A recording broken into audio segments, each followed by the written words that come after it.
Well, this is part two. And again, what Garrett has been going through with us is kind of four parts. That is the lifestyle to figure out what you want your lifestyle to be, to create a blueprint, to actually map it out so you're not just aimlessly going about your career because time goes by fast. Best practices, find the best practices, talk to colleagues, maybe use the services that Garrett and Stephanie have to offer because they've got some great ideas how to improve your practice.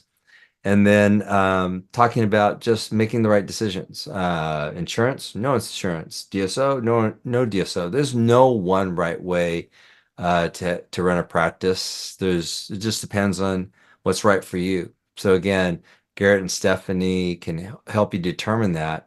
And I'm really excited about the information that we're going to discuss today. I'm going to transition over to the next thing now, Mike, which is a DSO. So let's talk about the DSOs because for some of our senior docs, I would like to see them all go insurance independent. And I would like all of them to really consider before they step off into a DSO all the positives, but all the negatives that come with it. So we haven't really had enough time ourselves as a business, as the pack and as the core lab, to really get a good feedback from our doctors about DSOs. But now we have quite a few doctors that, Mike, have transitioned into DSOs, and they're not all happy. Some of them are happy because they got a big multiple at the front. Their EBITDAs were good. They got a big multiple, and it might have been a few years back when things were a little different with the DSOs, offering these big fees, these big prices for practices. I think that's changing a little bit, but more so, what happens when you go into a DSO is you become an employee. And all the good things about that are you don't have to worry about collections anymore. You don't have to worry about staff management anymore. You don't have to worry about marketing anymore. You don't have to worry about your books. All that's taken care of by a third party, which is very attractive because the business side of dentistry is the part that dentists really don't like the most. They love practicing, but they don't really like the business side. So that's attractive to divest yourself of all that. But there's another part that comes with that, which is first and foremost, is what you bought into guaranteed to happen with regards to the DSO? Meaning, are they going to have a second event or a third event? Is that likely to happen? No one can predict the economy. The economy can go bad. How many good practices are in that DSO? You may have a great practice, but did you stack your practice on top of a DSO that has bad practices? And have you done your research other than just the positive things? What do you look at when you go into a DSO? So let's talk about that a little bit, about DSOs and what we're sort of hearing from our doctors, Mhm. not specifically, but what is there to consider? Mike, you are independent now of insurance. You're a private practitioner. You have a great practice. You have pretty good lifestyle freedom, but you chose not to go into a DSO. Mhm. Yeah. Well, I just want to make one comment on what we were talking about in going or letting insurance go on the marketing side. Okay. So real quick, I just want to say, let everybody know that, yeah, if you're thinking about making any of these changes, it's really hard unless you really know where your practice is. So that's why I'd encourage you to talk to Garrett, talk to Stephanie, figure out where your practice is, and then that'll kind of clear up a lot of the confusion and help you make a better decision. It's like what Garrett's saying, do you stay in insurance? Do you not? Do you go with the DSO? Do you not? Well, these are really hard. And many times, if we're a sole practitioner, we feel like we're the ones making these decisions by ourselves. And if you want any assistance by just getting the information, then I would reach out to Garrett and Stephanie. But as I mentioned before, going back just the last comment on the insurance side, is that insurance is kind of a marketing arm many times for your practice. And so I said, if you're planning to drop the contract with the insurance company, you're going to lose that part. So you've got to beef up your marketing side. And so where I was back in the day, I'd say, well, how much do I have to spend on marketing? And I'd talk to different colleagues and they say, well, now I'm spending $5,000 or $10,000. And, I was probably spending $1,000 and that was like SEO, just simple things. It wasn't to do anything that fancy because the insurance company was funneling the patients into the practice for growth. So what I learned is that if I was taking insurance, I was writing off maybe 20 or $30,000 a month, right? Because you're reducing your fee. Well, if I wasn't taking insurance, I would spend let's say $5,000 a month. It's probably where we are about today, maybe between 3 and 5. Hey, that's a lot better than writing off 20,000. So that's the way you look at that, right? So when I say you need to beef up your marketing, you do need to beef up your marketing to keep the growth going. But the other part of that is when I was with insurance, my new patient goal personally in my practice, it's not a high number. It wasn't 100, it was 20. Because there's kind of this law of diminishing returns. I mean, if I'm seeing too many new patients, it doesn't give me enough time to actually do the clinical work. And so we do a comprehensive exam with our patients. We spend an hour with them. And if I had 100 new patients and that was 100 hours that I had spent with that new patient, I'd have no clinical production time. So I had to find that balance. And so my balance used to be 20. Well, now that we're an unrestricted provider, my new patients last year per month averaged about 7. So with 7, I had the same amount of revenue, but a lot fewer patients, which means now 7 hours is devoted to the new patient exams, and I've got the rest of the time to actually do something productive. So I just want to make that comment just to kind of wrap that up because I know when I say do more marketing, doctors are like, well, what does that mean? If I said, well, you got to spend $10,000 a month, that would scare most of us. But again, look at how much you write off on the insurance side, 20, 30,000 a month. And so if you had to spend 10,000, but you got to keep an extra 10 or 20,000, that's kind of a no-brainer. So give Garrett and Stephanie a call to figure out how you can do that. Going into the DSOs, I think so I've looked at DSOs twice where I've actually got into the process of, okay, let me see what the value of the practice would be and let me see how it would work. But I think I'm too hard-headed to go into a DSO. I mean, like you said, the thing that doctors don't like is trying to manage the business. I look at that more as a challenge. So the way we frame that kind of makes us respond a different way. So if I look at managing the business as something I'm fearful about because I just don't like doing it, then when a decision comes up to me, hey, what do you want us to do with this? What do you want us to do with that? Then it creates angst, just anxiety. I look at it like, okay, here's a business decision. How am I going to navigate our ship through these waters? And so it's kind of a challenge. And so, when somebody brings an issue up, I don't look at it as, oh, this is a bad thing. But I look at, okay, this is just a challenge. Business is full of challenges, and those that handle the challenges the best and make the best decisions do the best. And how do you make the best decisions? You make a lot of bad decisions, and you learn from the bad decisions, and then you get better at your decision making, and then that kind of helps you. So having done this for almost 40 years, I've had a lot of bad decisions, so I've learned a lot. So DSOs, when you go into that, I think for some practices, they're going to be good. I think like almost, I mean, not to say that they're like a multi-level marketing type of scheme, but those that got in early definitely did really well. Those of us that are getting in now, and they predict maybe 70 to 80%. I've seen estimates say as high as 80% of practices will go into a DSO in the coming 5 years. And that's fine, as the, but it's really hard to make comments on DSOs because DSOs have changed because people have had, like, as you mentioned, some of the bad experiences when they went into a DSO. Now there's DSOs that are more designed so that doctors can join and have the power of a group, but they don't have to change their practice or be um, kind of under for lack of a better way of saying it, kind of that corporate, we need to make the dollar type of thinking. Now they understand that long term, if we do what's best for the patient, the practices will actually do better than if we try to squeeze everything out of the patient, at the first visit. So instead of trying to do that, we build the relationships, and there's some DSOs that I think are, going to do well because they've adapted. Are they going to be as profitable revenue wise? Maybe not, but are they going to make it long term? Probably because they're back to kind of the values of how dental practices do best, taking care of the patients first and then worrying about the financial side second. So that's what makes it really hard to make comments. I think doctors today just have to figure out what's best for them. But I think they have to be really one of the guests that we plan to have coming up in the next couple months. We've talked to him again before, Dr. Franklin, but he's gone and made the move into this, as have many of the doctors that we've worked with over the past years.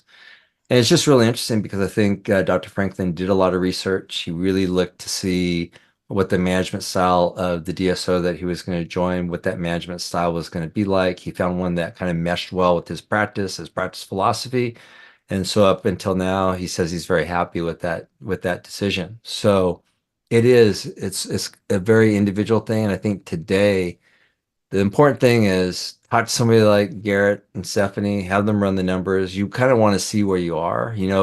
If again, that's changed a lot too, because before almost 10 years ago, if you were $1 million practice, you were a DSO would be hot for you. Today, maybe not so much. Or if you're at the $600,000 dollar revenue mark, there are different DSOs that will look at you as, being attractive. So the market has really segmented itself a lot more than before. So I think almost every practice would have an offer to join a DSO. It's just trying to figure out which one to join. So there's just a lot to think about. Yeah, I agree, and Mike, and I think we're looking forward to having Dr. Franklin join us in the future as he's got a lot of things going on right now and he's trying to let the dust settle. But I think the key word there is understanding as much why you're doing it and possibly the reasons you're doing it may not be the right reasons. So again, we go back to blueprinting. Everything in your dental business should be blueprinted. You're Yeah, going to give raises to the staff. You should correct. ask yourself, why are we doing it? What are we going to gain from it? Is it a positive? Is it a negative? If we're going to do, if we're going to buy a piece of equipment.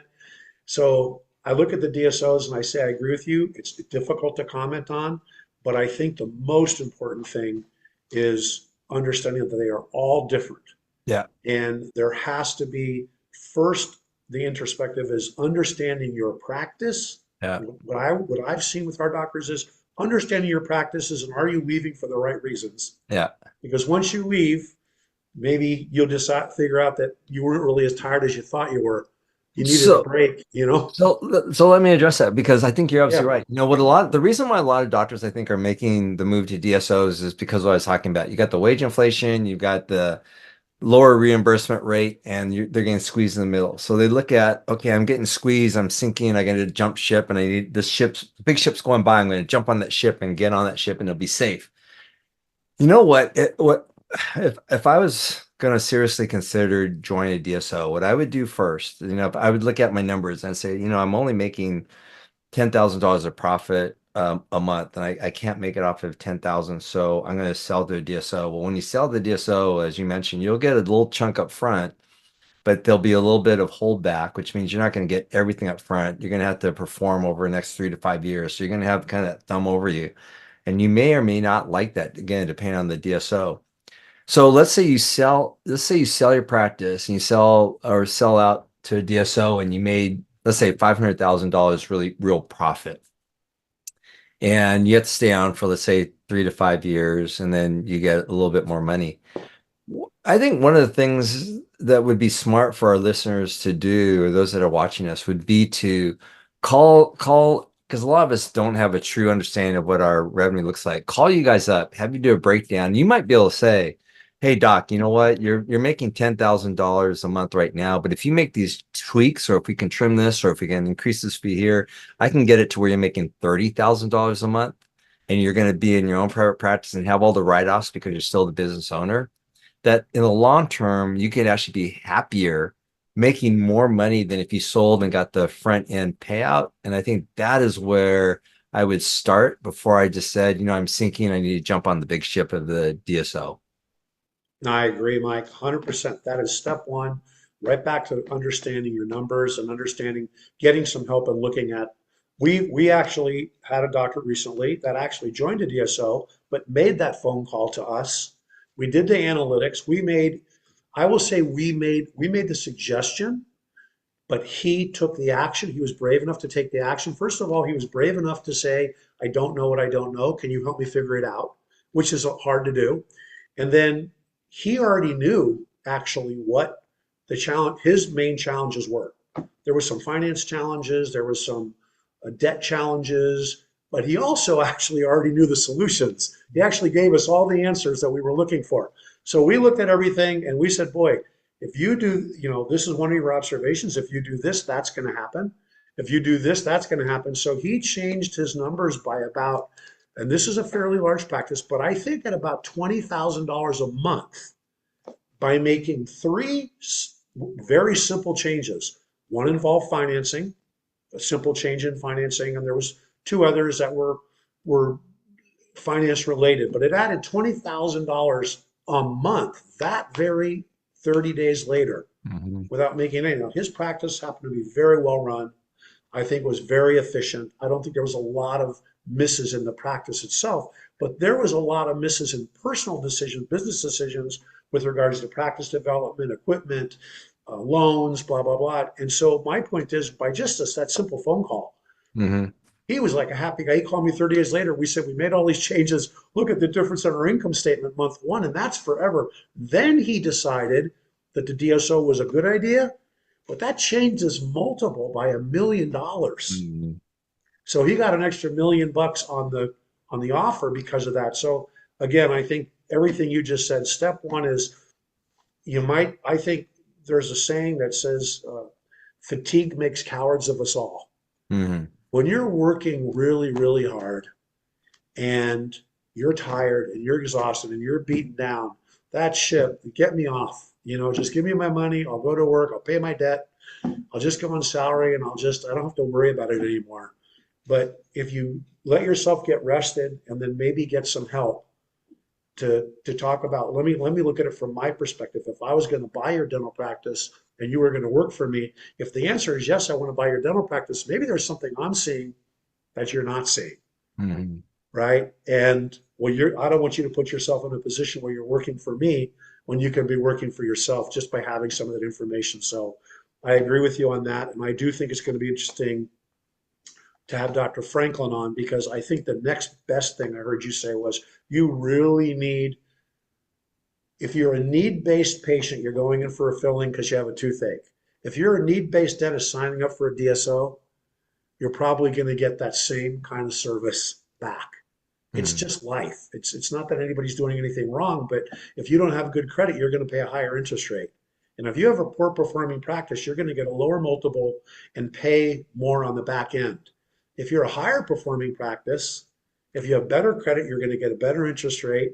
And you're going to, if you are a better performing practice, you're going to get a better offer from a DSO. And I think what's so exciting about Dr. Franken, he's very analytical, and I really believe that he spent 9 months vetting multiple DSOs, looking at specific things that we can talk about with him that weren't just the financials, but what have they done in the past and who am I signing up with?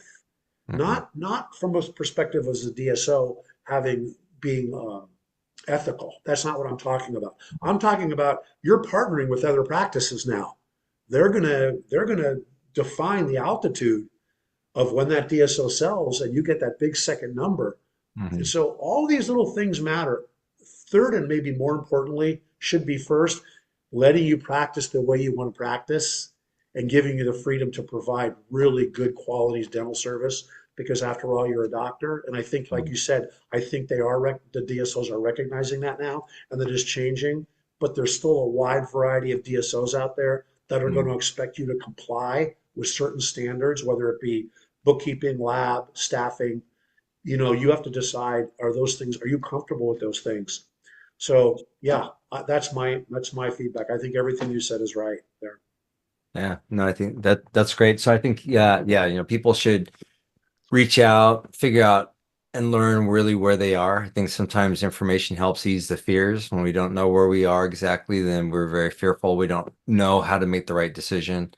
And yeah, dentistry is really exciting. It's changing. It's changing faster now than it's ever changed. I know it's, being a, just to give everybody perspective, our practice is just, it's just me and I'm the sole dentist in our practice. It's a family type of practice. We're not a high-end practice. We don't have a lot of shimmer in our office or anything like that. It's just a comfortable family type No, of yes, you practice. do. You have I do, shimmer. You have but shimmer. no, no shimmer. You're downtown Sacramento, lots of trees, The beautiful gray hair formula. shimmer, that's about it. Yeah. Now, the other thing I wanted to mention is, and we mentioned this during one of our early podcasts when we had Stephanie on, is that there was another practice. And so this practice was doing about 60,000 a month. right? Yeah, And what yeah, you did is not really increase production. I mean, you tried to increase production, but the doctor just wasn't increasing production. So what you're able to do is you're able to go back into the practice and trim some expenses and to, um, I guess, take some debt and kind of repackage that. And just by doing that, you're able to really double the take-home profit from that practice. So maybe we'll talk about that because just to set the stage is, if you've got a efficient practice doing 60,000 in revenue versus 100,000, that's a $40,000 difference, right? And for most yeah, practices with all the fixed overheads and things like that, if you're doing 60, it gets kind of tight right in that area. If you're doing 100, now you've got $40,000 cushion above that. So there was a practice that was not really growing, but it was top line around 60, mhm, and maybe you can mention what you and Stephanie were able to do. So the doctor's production never really went up. It was just like maybe a little bit, but that's correct. not Yes. significant. And do you have just give people an idea of the impact that knowing the numbers created with that practice? Yeah, so we went into that practice with the intention of, taking a look at the staff and the team and making sure that they were happy and being paid fairly and getting their feedback on what was working and wasn't working. We went in and we took a look at the aesthetics of the practice. Is it, without spending a lot of money, is everything painted and clean, and is it outdated and looking old? We talked with the doctor about the type of, we looked at the numbers, we looked at the number of patients coming in, we looked at the type of dentistry the doctor was doing. We looked at best practices, are the things that we can do quickly to maybe offer more things like Invisalign and those types of things. Is there things we can do like that without making a big paradigm shift and taking lots of time? And then we also took a look at, operations. We'll call it operations management. Not changing the dental laboratory because actually they were using our laboratory. We couldn't really change the rent, although I did go and sit down and I talked with the landlord about regarding fixed expenses. So talked to the landlord, looked at the equipment loans, looked at the vendor bills and vendor debt. Um, um, we acquired the practice. We very quickly and methodically went through each one of those, and we were able to get the team doing, get the team feeding back what worked best. We got to understand what the doctor was comfortable with and not comfortable with. We took a look at collections and we took a look at the front office and what was working, wasn't working. We just a little tweak there. I met with the landlord and with the debtors, and I was able to renegotiate the lease. And the landlord was actually very excited in this case because he really appreciated the doctor and had a long-term relationship there, but also understood things were tough, and so was able to renegotiate the lease. I went to the equipment suppliers. I renegotiated all the equipment debt, and they were happy to do it. Um, and when we came out the other end, we went from 60,000 to 85,000 Hmm. in production. And we had about 68% overhead, fixed expense. At the 60,000, it was just breaking even. So that extra revenue went straight to the bottom line. And we weren't in the practice long enough to really push the major best practices change. But we then, of course, had another doctor come in and actually do that. They're both still working together and brought in things like Invisalign and those different things. And now the practice has grown by 30% with very little change to the existing model. Just from the business side of it, from looking what's in front of you that you can change without changing the doctor, we're able to make that practice almost $200,000 a year profitable Mhm. from a break even, skidding along break even. We didn't really change the number of patients coming in. We really didn't add a lot to the marketing budget, about 3%. We added to the marketing budget because there was none. So the little things, Mike, and what I will say is that when we go and look at a practice, whether they're doing, in most cases, we go into some practices that are run really well, and the doctors are thinking they're struggling. And I look at their practices and I go, wow, man, your practice is operating. We have some really good operators Hmm. from the front end to the back end. They know their numbers, they know their production, their team is on staff, and they're great doctors, and they're offering really relevant services. But the majority of the time, it's the most simple things that aren't being done that we can make a huge impact on the practice. I mean, big.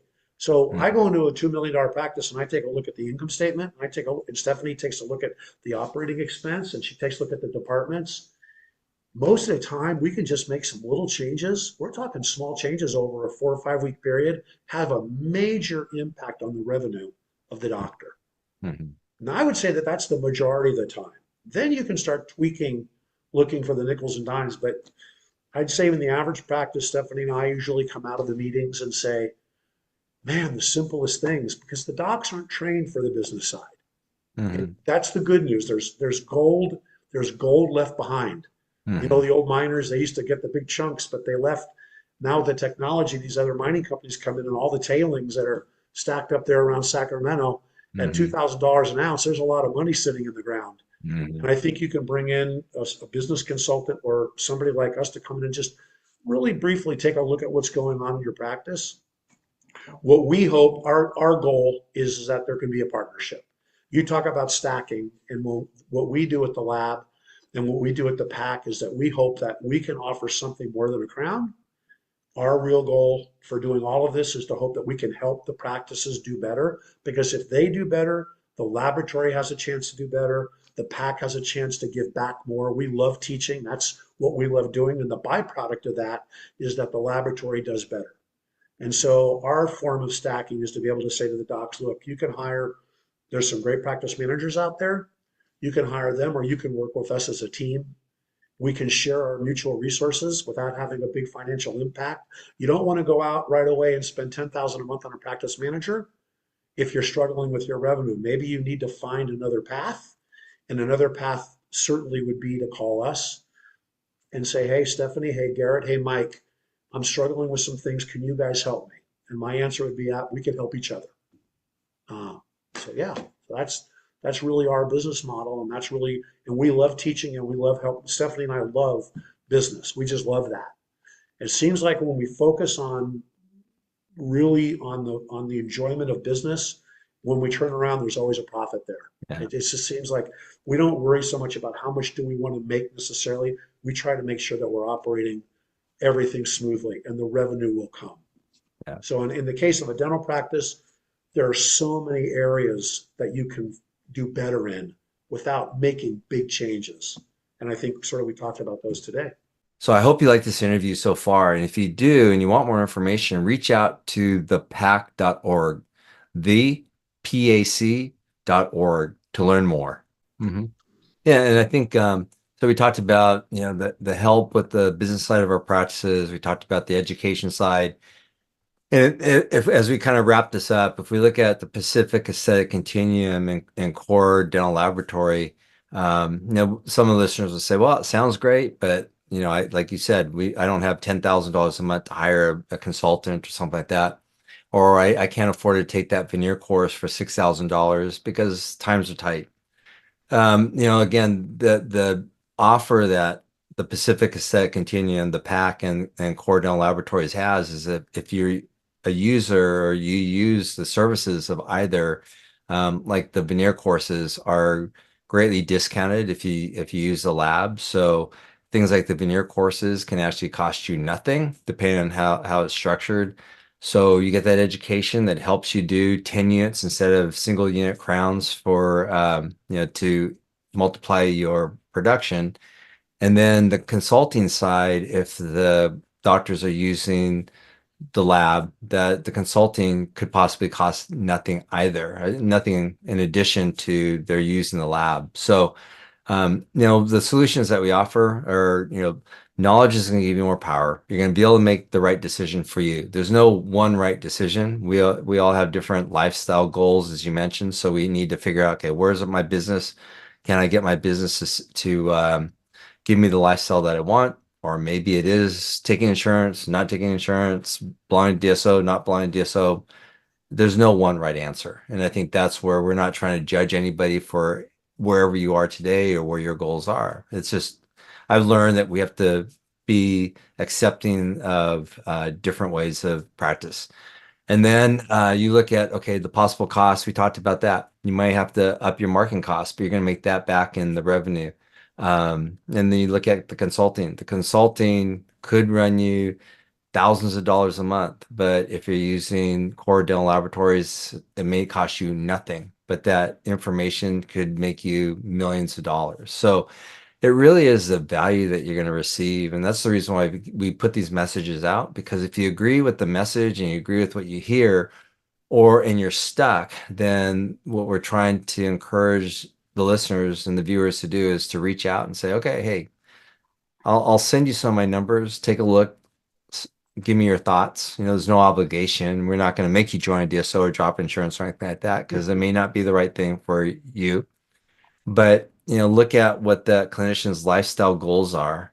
Look at where the business is. And sometimes you can squeeze a little bit more juice out of that lemon or that orange, and it can make a big difference in your life. And so, yeah, don't be afraid. I think today many of us are afraid, we're fearful, we don't know what to do. And yeah, I would encourage viewers of this program to reach out and see what other opinions there are and what other ideas they can have, and then go from there.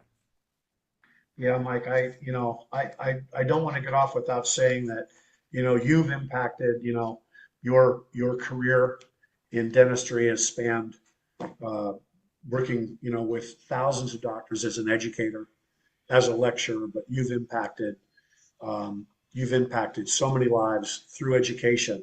And if I look at the doctors that we meet and talk with you and I on a weekly basis, it's interesting to see that the one unique thread between all of them is that, dentistry is a lonely business. You're there, you're alone, you're struggling. And the doctors that seem to do well, the doctors that got involved in education or have a group of doctors or mentors or colleagues around them that can help share on a regular basis, not just once a year, twice a year at the dental society, but really someplace you can go, whether it's a study group or whether it's a phone call to a separate financial person or us with an HR question or you, hey, you have access. We talk about the lab and we talk about the pack, but the pack is Dr. Miyasaki. And here's somebody that you can reach out to when you're part of the group to say, hey, Mike, I'm thinking about doing this or I'm struggling with that. How did you do it? And just sometimes that I think is one of the most valuable things I hear feedback on from our doctors. It's like, I feel so great to 5 or 6 times a year. I can get around you guys. I'm learning so much. I'm kind of learning knowing what I don't know now. And then if I have an issue or problem, I can call Garrett or I can call Stephanie and I can throw a question by them and they're not going to send me a bill.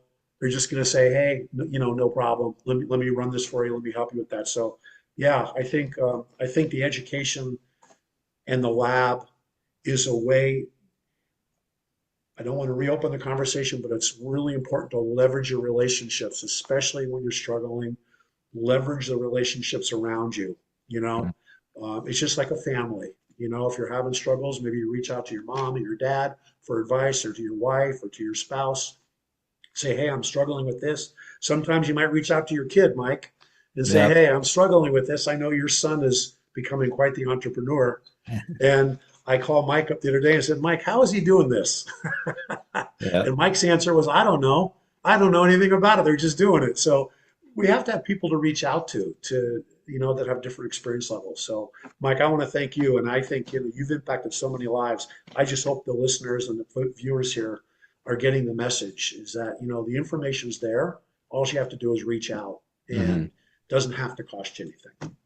Yeah. Yeah. Hey, there's no better deal than that. No. Yeah, exactly. All right. Well, just want to thank you too for your time and for the input.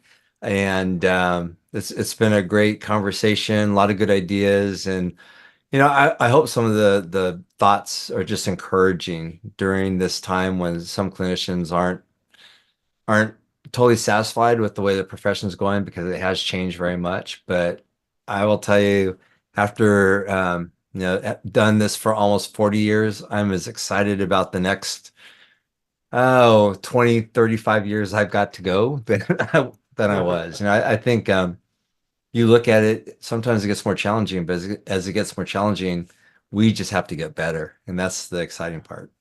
Right. All right, Michael. Thank you Thank so you. much again. Until next month. Yeah, okay, sounds good. See All right. We'll see everybody later. everybody later.